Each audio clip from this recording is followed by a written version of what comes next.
तर बीडचे माजी आमदार बाळासाहेब आजवेंनी धसांवर आता गंभीर आरोप केलेत।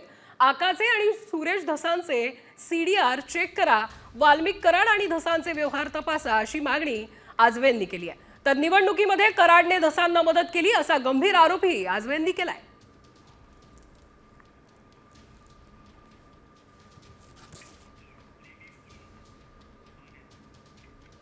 फोन करीत होते।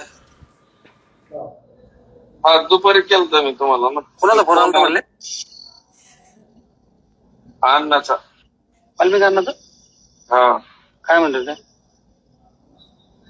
ते म्हणले होते उद्या तिथं बोलून घ्या, म्हणजे याला बोला म्हणले होते। कोणाला? म्हणजे उद्या या म्हणले होते परळीला।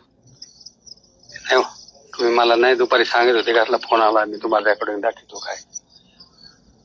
मला तिकडे फोन रवीला गेला आणि रवीने माझा मेसेज करून माझा नंबर दिला। मला मी झोपेल होतो रात्री, मला 11:30 वाजता फोन आला होता त्यांचा। हा काय म्हणले? की सुरेश अण्णाच काम करा। ऐकलं? बर वाल्मिक अण्णा मी कोणालाच नाही सांगितलं। मी मग हे अपराधचा त्यांचा सगळ्यात फोन आला तर मग महाबळेश्वरला गेलो काय। आणि त्या सगळ्या याच्यामध्ये त्या कुटुंबाच्या बाजूने आम्ही आहोत हे मी स्पष्टपणाने सांगतो। पण हे जे चाललंय हे खरं आहे का एवढं देशमुख कुटुंबांनी तपासलं पाहिजे। जरांगे पाटलाच्या लक्षात आलंय, जरांगे पाटलांच्या लक्षात आलंय ती, पण देशमुख कुटुंबांनी सुद्धा लक्षात आणलं पाहिजे। हे ह्यांचे खूप दिवसापासूनचे संबंध आहेत।